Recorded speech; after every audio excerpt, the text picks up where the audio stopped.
다 같이 묵상 기도 드림으로 주일 오후 예배를 하나님께 올려드리겠습니다.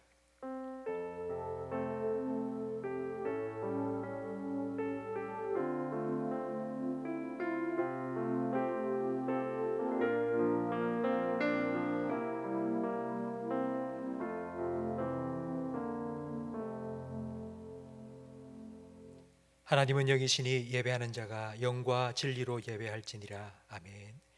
하나님 아버지 감사합니다. 주일 오후 예배 시간 다시 저희들을 주님 앞에 불러주시고 마음과 뜻을 다하여 하나님을 예배할 수 있도록 은혜 베풀어 주심을 감사합니다. 예배하는 우리 모든 성도들의 마음과 가정에 주님께서 친히 찾아가 주시고 주님께서 예배하신 풍성한 하늘의 은혜와 평강을 넘치도록 부어 주시옵소서. 예수님 이름으로 기도합니다. 아멘. 찬송가 183장 찬양 드리겠습니다.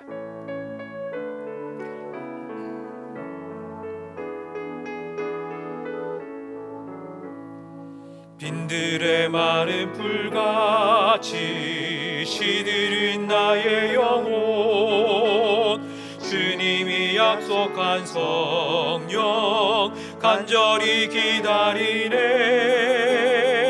가물어 메마른 땅에 단비를 내리시듯 성령의 단비를 부어 새 생명 주옵소서. 반가운 빗소리 들려 산천이 춤을 추네. 봄비로 내리는 성령 내게도 주옵소서. 가물어 메마른 땅에 단비를 내리시듯 성령의 단비를 부어 새 생명 주옵소서. 철 따라 우로를 내려 조목이 무성하니 갈급한 내 심령 위에 성령을 부소서. 가물어 메마른 땅에 단비를 내리시듯 성령의 단비를 부어 새 생명 주옵소서. 참되신 사랑의 언약 어길 수 있사오랴. 오늘의 흡족한 은혜 주실 줄 믿습니다. 가물어 메마른 땅에 단비를 내리시듯 성령의 단비를 부어 새 생명 주옵소서. 아멘. 성경 말씀 요한복음 14장 말씀입니다. 신약 성경 172면입니다. 요한복음 14장 25절에서 31절까지 한 절씩 교독하겠습니다. 내가 아직 너희와 함께 있어서 이 말을 너희에게 하였거니와 보혜사 곧 아버지께서 내 이름으로 보내실 성령 그가 너에게 모든 것을 가르치고 내가 너에게 말한 모든 것을 생각나게 하리라. 평안을 너희에게 끼치노니 곧 나의 평안을 너희에게 주노라. 내가 너희에게 주는 것은 세상에 주는 것과 같지 아니하니라. 너희는 마음에 근심하지 말고 두려워하지도 말라. 내가 갔다가 너희에게로 온다는 말을 너희가 들었나니 나를 사랑하였더라면 내가 아버지께로 감을 기뻐하였으리라. 아버지는 나보다 크심이라. 이제 일이 일어나기 전에 너희에게 말한 것은 일이 일어날 때에 너희로 믿게 하려 함이라. 이후에는 내가 너희와 말을 많이 하지 아니하리니 이 세상의 임금이 오겠음이라. 그러나 그는 내게 관계할 것이 없으니 함께 읽습니다. 오직 내가 아버지를 사랑하는 것과 아버지께서 명하신 대로 행하는 것을 세상이 알게 하려 함이로라. 일어나 여기를 떠나자 하시니라. 아멘. 요한복음 13장에 예수님께서는 제자들의 발을 씻겨주시고 제자들과 함께 마지막 식사를 나누셨습니다. 이제 몇 시간 후면 예수님은 십자가에 달려 돌아가시게 됩니다. 14장부터 17장까지는 예수님께서 제자들에게 마지막으로 해주신 유언과도 같은 말씀입니다. 특별히 오늘 본문 말씀은 이제 떠나실 예수님께서 남겨질 제자들에게 남겨주실 유산에 관한 말씀입니다. 여러분은 자녀들에게 어떤 유산을 남겨주고 싶습니까? 세상의 모든 것 다 여러분에게 주고 그 중에서 딱 한 가지 자녀들에게 유산으로 물려줄 수 있다고 한다면 여러분 무엇을 남겨주시고 싶습니까? 예수님께서는 이 땅에 남겨질 제자들에게 성령을 주시겠다고 말씀하셨습니다. 오늘 본문 26절 말씀에 보면 우리 함께 26절 말씀을 다시 한번 읽어보겠습니다. 보혜사 곧 아버지께서 내 이름으로 보내실 성령 그가 너희에게 모든 것을 가르치고 내가 너희에게 말한 모든 것을 생각나게 하리라. 아멘. 예수님께서 성령님에 대해서 성경 말씀 속에 예수님께서 직접 해주신 말씀이 바로 이 본문입니다. 근데 예수님께서 성령에 대해서 제일 처음 하신 말씀이 보혜사입니다. 보혜사는 도움이라는 뜻입니다. 성령을 예수님께서는 제일 먼저 보혜사, 도움이라고 말씀하셨는데 이 말씀은 성령에 대한 만연해 있는 오해를 종식시키는데 아주 중요한 말씀입니다. 많은 그리스도인들은 성령을 마치 끝판왕처럼 생각합니다. 우리 삼성 라이온즈 야구단의 마무리 투수 오승환 선수가 이제 마무리 투수로 등판을 하면 이제 무조건 그 경기는 이겼다고 생각을 해서 끝판왕이라고 별명을 붙였습니다. 올라오면 이긴다라는 것처럼 성령 받으면 신앙생활의 모든 영적인 문제 다 해결되는 성령이 끝판왕이라고 많은 사람들은 오해합니다. 성령님은 도움이지 해결사가 아닙니다. 도움이라는 말은 도와준다는 뜻입니다. 여러분이 아들에게 자전거를 가르쳐 준다고 한번 생각해 보시기 바랍니다. 처음으로 자전거를 타는 어린 아들, 자전거를 잘 타지 못합니다. 그래서 답답한 마음에 야, 너 내려. 그리고 아빠가 자전거 안장에 올라 핸들을 잡고 페달을 막 밟으면서 아이를 뒤에 태워서 동네 한 바퀴 돌고 온다면 아마 그 아이는 평생 자전거 타는 법을 배우지 못할 것입니다. 대신해 주는 것이 아니라 도와주어야 합니다. 혼자 타다가 비틀거리고 쓰러지려고 할 때 뒤에서 꽉 잡아주는 것, 바로 그것이 도와주는 것입니다. 신앙생활을 좀 하신 분들은 성령 충만 달라는 기도를 다 해보셨을 것입니다. 성령 충만을 달라고 하는 이유는 성령 충만 주시면 기도도 더 많이 하게 되고 성경 말씀도 더 많이 읽게 되고 예배도 더 잘 참석할 수 있게 될 거라고 생각하기 때문입니다. 언뜻 들으면 맞는 말인 것 같습니다만 그러나 오해입니다. 내가 지금 기도하지 않고 내가 말씀 읽지 않고 내가 예배에 참석하지 않는 이유는 하나님께서 성령 충만을 주시지 않았기 때문이라는 것이고 그건 내 잘못이 아니라 하나님의 잘못이라는 핑계를 대는 것입니다. 성령은 도우미입니다. 감나무 아래에서 감이 떨어지도록 입을 쫙 벌리고 기다릴 것이 아니라 우리가 자전거 안장에 올라서 핸들 잡고 페달을 열심히 밟아야지 우리가 할 때에 성령께서 우리가 잘 할 수 있도록 도와주십니다.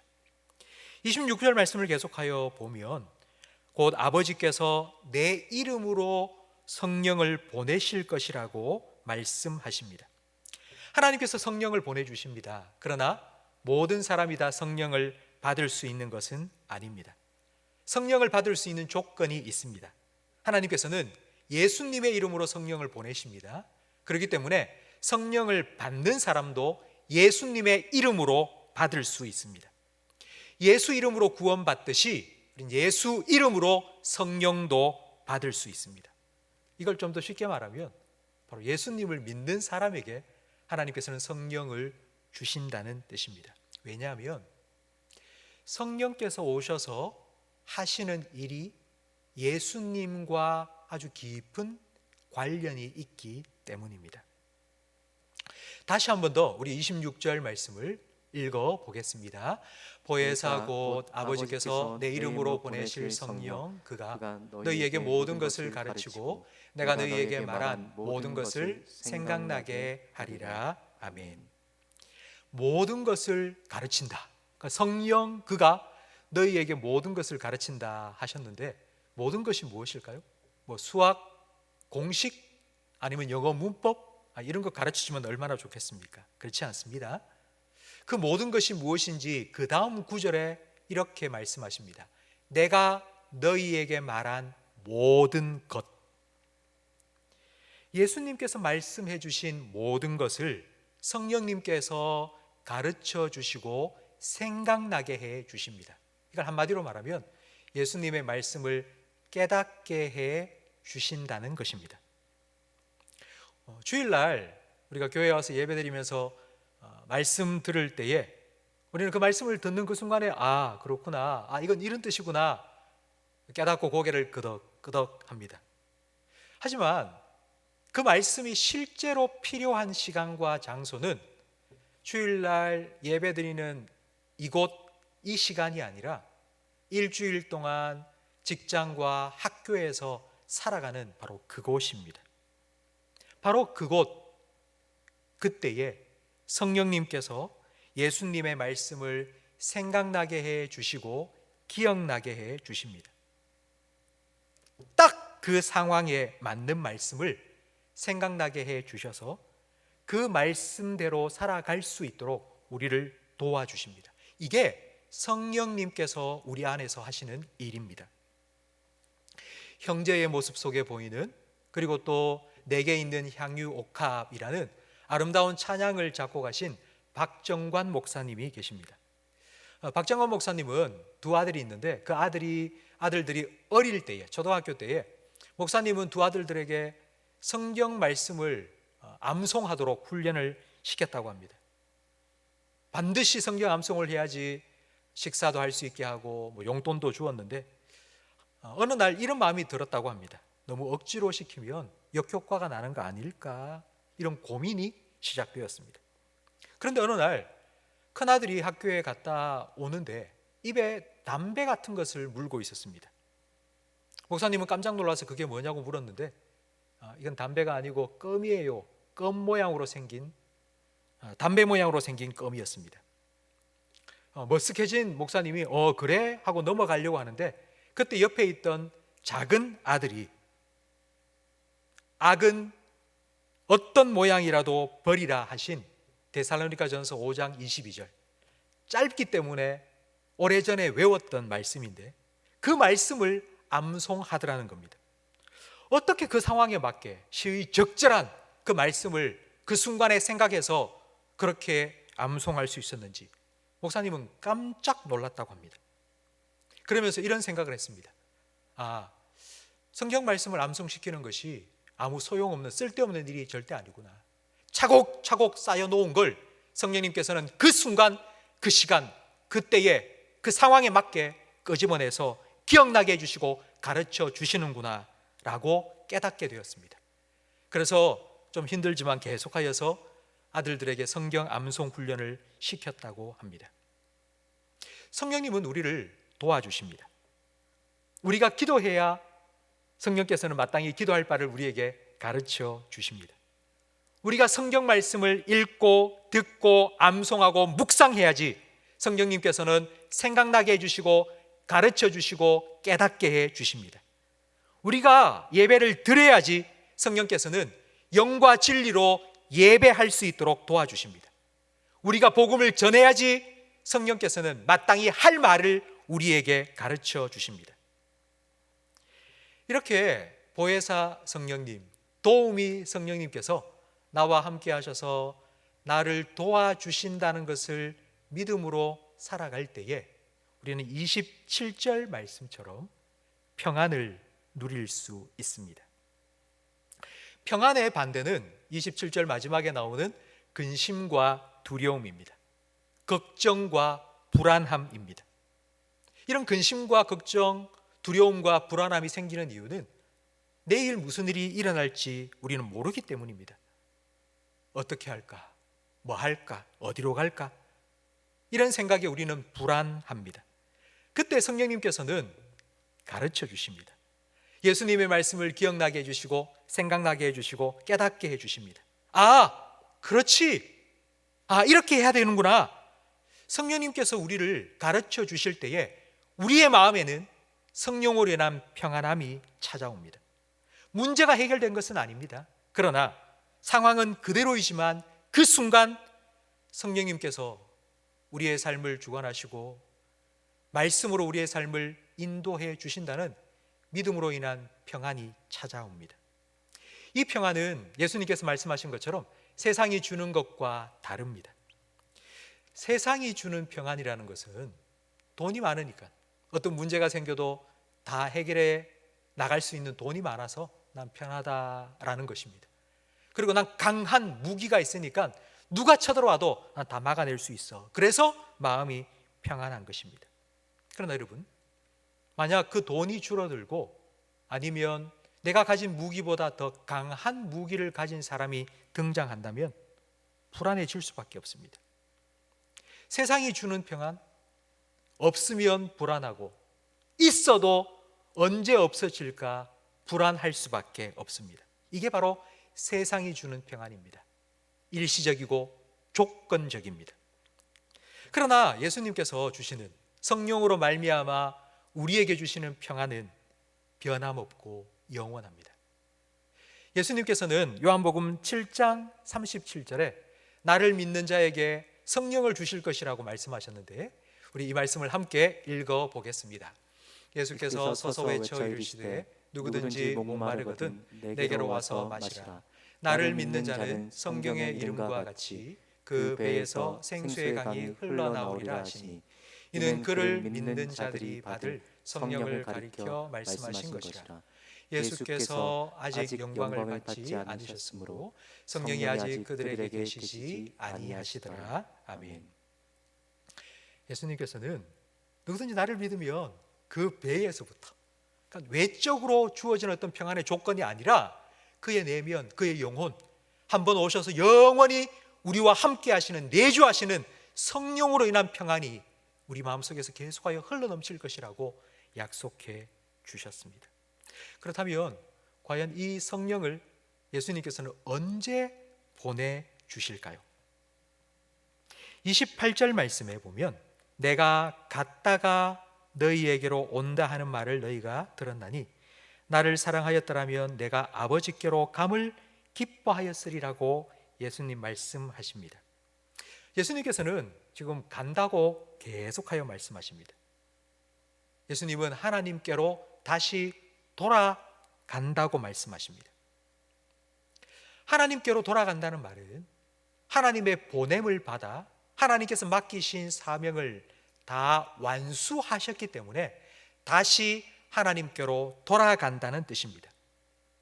예수님께서 하나님께로 돌아간다는 이 말 속에는 십자가의 죽음과 부활과 승천이 다 포함되어 있습니다. 이걸 딱 한마디로 말하면 바로 예수님의 구원 사역이 완성되고 난 이후라는 뜻입니다. 예수님께서 하나님께 받은 구원 사역을 완성하시고 하나님께로 돌아가신 후에야 하나님께서는 성령을 보내주실 수 있습니다. 그래서 예수님께서는 28절 말씀에 내가 아버지께로 가는 것이 너희에게는 근심이 아니라 기쁨이 되어야 한다고 말씀하십니다. 성도 여러분, 하나님께서는 하나님의 영을 사람과 함께 하도록 처음에는 사람에게 넣어주셨습니다. 그런데 그 하나님의 영이 사람으로부터 완전히 떠난 순간이 있었습니다. 창세기 6장 1절 말씀을 함께 읽겠습니다. 사람이 땅 위에 번성하기 시작할 때에 그들에게서 딸들이 나니 하나님의 아들들이 사람의 딸들의 아름다움을 보고 자기들이 좋아하는 모든 여자를 아내로 삼는지라. 여호와께서 이르시되 나의 영이 영원히 사람과 함께하지 아니하리니 이는 그들이 육신이 됨이라. 아멘. 하나님의 영이 영원히 사람과 함께 하지 아니할 것이라고 하나님께서 말씀하셨습니다. 그 이유는 바로 사람이 육신이 되고 사람이 죄를 지었기 때문입니다. 죄로 인하여 하나님의 영이 더 이상 사람과 함께 할 수 없었습니다. 그런데 하나님의 영 성령이 다시 사람과 함께 하기 위해서는 하나님의 영이 떠난 이유, 죄의 문제를 해결해야만 합니다. 예수님께서는 바로 이 죄의 문제를 십자가의 죽음과 부활로 다 해결하셨고 구원 사역을 완성하신 후 하나님께로 돌아가시고 그 후에 하나님께서는 약속하신 성령을 보내주십니다. 29절 말씀에 보면 이제 일이 일어나기 전 너희에게 말한 것은 일이 일어날 때에 너희로 믿게 하려 함이라고 말씀합니다. 지금 제자들에게는 성령 말고 예수님의 십자가에 대해서 말씀하셨는데도 십자가도 이해하지 못하고 있습니다. 십자가도 아직 이해하지 못하는 제자들에게 그 이후에 성령을 보내주실 것까지 얘기하니 이해할 수가 있겠습니까? 그런데 이걸 미리 이야기해 주신 이유는 이 일들이 하나하나 일어날 때에 예수님께서 말씀하신 대로 이루어지는구나, 예수님이 바로 하나님의 아들이시고 이게 바로 성령이구나 라는 것을 믿을 수 있도록 얘기를 해 주신 것입니다. 30절 말씀에 이후에는 내가 너희와 말을 많이 하지 아니하리니 이 세상의 임금이 오겠음이라. 그러나 그는, 이 세상의 임금은 내게 관계할 것이 없다고 말씀하십니다. 십자가 사건, 이 십자가 사건에는 예수님이 죽고 세상의 임금인 마귀가 세상을 통치하는 것처럼 보입니다. 그러나 예수님께서는 그가 나와 관계할 것이 없다고 말씀합니다. 그러니까 마귀는 예수님 십자가의 죽으심과 아무런 관계가 없고 상관이 없습니다. 그러니까 이 말의 뜻은 예수님께서 마귀와의 싸움에 져서 십자가에 못 박혀 죽은 것이 아니라는 뜻입니다. 그러면 예수님께서는 왜 십자가에 죽으신 걸까요? 우리 31절 말씀을 화면을 보면서 함께 읽어보겠습니다.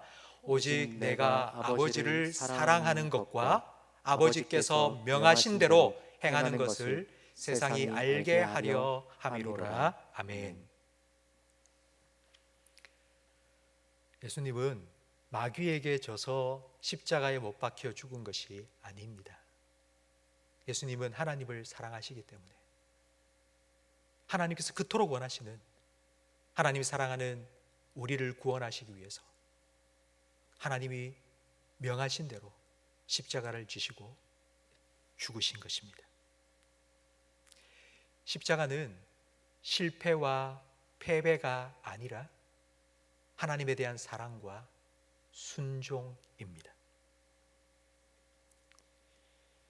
이것이 하나님의 뜻이고 이것이 하나님의 계획이고, 예수님께서는 이렇게 하나님을 사랑하심으로 하나님의 명령에 순종하여 십자가 지신 것이라는 것을 성령이 오시면 제자들은 깨닫게 됩니다. 지금은 이해할 수가 없습니다. 왜 예수님이 우리를 떠나야 되지? 왜 예수님이 죽어야 되지? 성령을 보내준다고 하는데 당장 예수님이 필요한데, 예수님과 함께 있으면 우리가 좀 편할 것 같은데, 예수님이 다 도와주시니까. 그런데 예수님께서는 내가 가는 것이 오히려 너에게 더 유익하다, 도우미, 보혜사, 성령을 하나님께서 너희에게 보내주실 것이기 때문이다. 성령이 오시면 이 모든 것을 너희들이 다 깨닫게 될 것이라고 말씀해 주셨습니다. 성령의 도움을 받아 그 구원의 과정을 이해하고 구원의 은혜를 깨닫게 되면 예수님처럼 우리도 하나님을 사랑하는 마음으로 하나님의 말씀에 순종하는 하나님의 자녀가 될 수 있기 때문입니다. 하나님께서는 흙으로 빚어 사람을 만드셨습니다. 근데 흙으로 빚어 놓은 건 흙덩어리일 뿐입니다. 그런데 그 코에 하나님께서 생기를 불어 넣으시자 사람이 되었습니다. 예수님께서는 나를 믿는 자에게 내가 성령을 주겠다고 약속하셨습니다. 성령을 받기 전에 사람의 모습은 하나님께서 빚어놓은 흙덩어리와 같을 뿐입니다. 근데 성령을 받아야지만이 신앙생활에 생기가 돌기 시작합니다. 성령을 받아야지만이 하나님의 뜻이 무엇인지를 깨닫게 되고 그 하나님의 뜻에 순종하는 하나님 자녀답게 살아갈 수 있습니다. 흙덩어리에 하나님께서 생기를 불어넣으시자 사람이 되었고, 마른 뼈들에 사방에서 생기가 불어들어오자 하나님의 군대로 일어났고, 오순절 마가다락방에 120명의 무리들이 모여있는 그곳에 약속하신 성령이 임하자 하나님의 교회가 세워진 것처럼 성령이 우리에게 찾아오셔서 우리 안에 역사하고 우리가 그 성령에 민감하고 성령에 순종하며 살아갈 때에 우리는 그리스도인답게 살 수 있습니다. 성도 여러분, 성령의 도우심을 구하십시오. 성령은 도우미입니다. 성령은 우리를 도와주십니다. 성령은 우리가 살아가는 가정에서, 그리고 일터에서, 그리고 학교에서 우리가 그리스도인으로 살아갈 수 있도록 우리를 도와주십니다. 그 순간에 딱 맞는 예수님의 말씀을 기억나게 해주시고 그 상황에 딱 맞는 예수님의 말씀을 가르쳐 주십니다. 그래서 그 말씀에 순종하는 그리스도인으로 살아갈 수 있도록 우리를 도와주십니다. 이 성령의 도우심을 우리가 늘 힘입어 살아가기 위해서는 우리가 성령님께 민감해야 합니다. 성령님 도와주십시오라고 기도하고 그냥 성령님의 도우심을 외면하고 살아가는 것이 아니라 성령님께 민감해야 됩니다. 그리고 성령님께서 깨닫게 해주실 때에 우리는 그 성령의 깨닫게 하시는 그 말씀에 순종해야 합니다. 성령에 민감하고 그리고 성령에 순종함으로 하나님 기쁘시게 하는 하나님 자녀답게, 그리고 예수님을 더 닮은 그리스도인답게 변화되어 가는 우리 모든 성도님들이 되시기를 주님의 이름으로 축원합니다. 오늘 말씀을 생각하시면서 허무한 시절 지날 때 성령이 오셨네 함께 찬양 드리겠습니다.